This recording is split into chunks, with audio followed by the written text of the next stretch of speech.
Hey Nap, how's it going? Bill, how are you? It's going great. How was teaching today? It went really well. I have a great bunch of students this year. They're wonderful. That's good news. Have you been trying anything new with them, or is this just a lucky year for you? Well, actually, I've been trying out some new ideas and teaching methods. I would hate to turn into one of those old, stale teachers who uses the same material year after year. Tell me about it. So what have you been doing different? I have done some research on how to teach students so that they act as historians in the classroom and go beyond just learning how to take a state-mandated test and how to really understand history. Did you find any helpful articles to aid in your research? I sure did. One author, Edna Coat, suggested teachers must provide opportunities for students to analyze events from the past critically and organize them in a meaningful fashion. I think she means that students need to go beyond the textbook and actually look at events, research them, and make their own conclusions. That sounds like a lot of work. I thought teachers just passed out study guides and sat at their desks all day long. Some do, but I won't name names. Oh, come on. I know you love to gossip. Well, I won't say who, but the other day, the students in my class showed a video they put on YouTube of a teacher sleeping in class with her feet on the desk. They were even throwing things at her. Wow, that is horrible. And to think, we get the same paycheck. So have you found that your research has helped you a lot? Yeah, it really is. I read about teachers who used articles and documents to teach one set of students, and with the other students that just used the textbook and other pre-generated material. They looked at which students performed better and wrote about what they found. So then if they have done the research for you, why do it yourself? Well, I was curious to see how this would work in my classroom also. I wanted to see if the students who got the supplemental reading would score better on tests and enjoy class more. I sure hope you included the French Revolution in your material. I hear that is really entertaining. I sure did. Anyways, after reading about the different research, I divided my classes up and gave one group the new work and kept using the same old junk on the other class. I gave them the same assessments and looked at which group scored better. Was there a difference? What did you find? With the test, there wasn't really much of a difference. Less than 1%. So then your research was pointless, wasn't it? Not at all. You see, that was only one aspect of it. I also interviewed students in both groups and gave them surveys to see which group liked the lessons more and were more interested. And was there more of a difference? Big time. The students who got the older, stale material were more uninterested and bored. One of my students said it's not all true. It's not all there.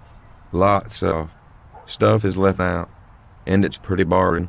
What she meant by this is that she felt that what the book was teaching her was not giving her the whole truth. I know for a fact those books lie, especially about people's height. The work showed the students that history can be manipulated and altered to make it seem one way when it really might be different. Some students noted they liked the study guides because they help with understanding, but most said they were just boring. My students who got the other supplemental work really liked learning about history from different sides. Sure they did. Keep telling yourself that. I don't know any students who actually like school. No, I'm being serious. One student even said they liked doing group work and learning about JFK. Well, that is an interesting story. How did you teach them? They taught each other through poster projects using first-hand sources, film, and other documents. That sounds better than when I was in school. There are actually a lot of teachers and researchers trying to make school more interesting. Go on. Mardell and Hashimoto have done some work showing that students should receive packets with different readings, showing students alternative points of view, especially ones not in the textbook. Also, McGuire notes that simply reading about topics in the social studies for comprehension and skill development does not address social studies goals on the civil mission of schools. So what then is the point of history classes? I think the point is to show students how the past has shaped their lives currently and how they can take part in society to make changes for the better. Students and teachers have a responsibility to help those in need and to treat others with respect. By learning about our past successes and mistakes, we can really improve our world. I wish I could have learned from all my past mistakes. Then maybe I wouldn't have spent so much time alone on those islands. Students need to generate the ability to think on their own and for themselves. If we only provide them one perspective, we could be setting them up for failure in the future. I think I read a book about that once. Lies my teacher told me by Lowen. Yes, that was a good book. I agree, I used it for my research as well. I really liked how he noted that understanding develops much more fully when different viewpoints of historical events are examined. Yes, that was good. It really made me think. So did you tell your kids to just forget about what the book said, and that it was all wrong? No, not at all. I told them that the textbook was an opinion, and that historians all have different opinions about events. Doesn't that just confuse them more? I mean, I don't know many high school students who can make their own bed, let alone analyze historical events from multiple perspectives. You were totally wrong. It's actually the opposite. High school kids love to argue. They don't like being told what to think. It is a time of rebellion and challenge and authority. A perfect time to provide different opinions and allow them to work it out together. Your classroom must sound like a zoo sometimes. That's how I like it. Quiet students are bored students most of the time. For example, I think that students need to prepare themselves for living in a democracy in their history classes. How can this be done without sharing opinions and expressing ideas together? Yes, this is true. But I have always liked the idea of a dictatorship. It is so much simpler. Well, if you were in my class, you could share those ideas with the rest of the students and have your ideas discussed, though I think many of them would disagree with you. So what do you plan on doing next?